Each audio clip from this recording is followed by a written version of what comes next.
we're gonna jump into some music here. This is a album I did not expect us to be talking about, but I'm actually really glad we are. Blood Orange's Negro Swan. What a really pleasant surprise this album was. What was your initial reaction to hearing it?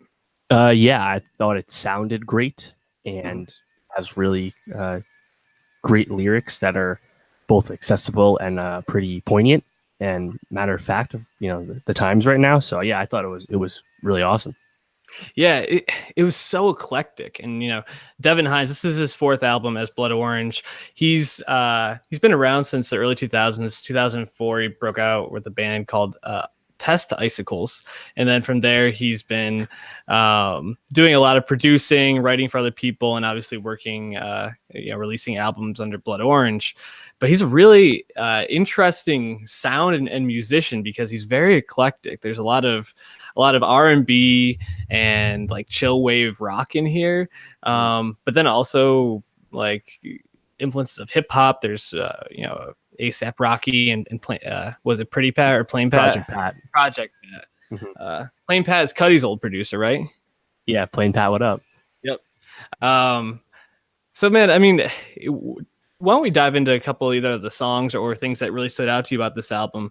Any songs in particular that you loved or liked? Yeah, I thought I think it was one of the lead singles. Already has a video anyway. Charcoal Baby.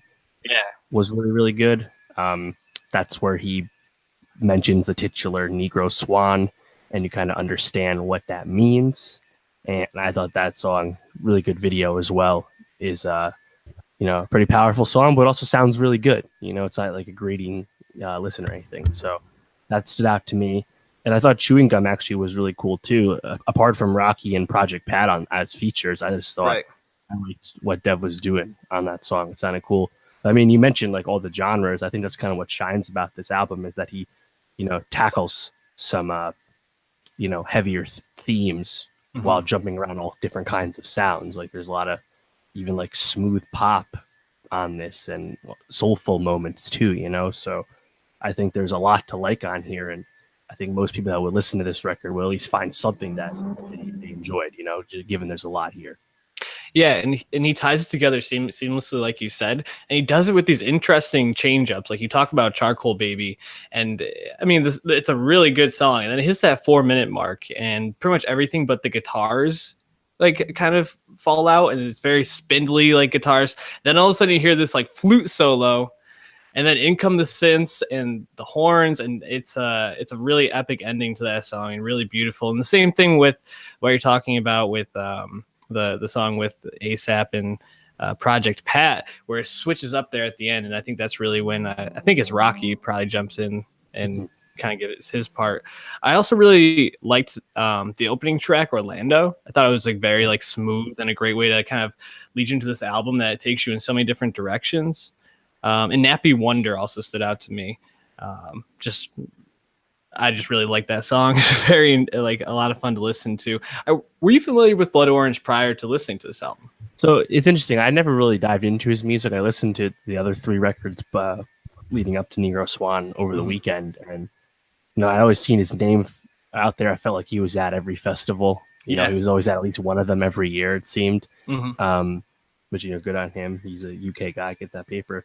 But yeah, I never really dived in and listening to the other 3 records, which, 4 albums since 2011, pretty solid output.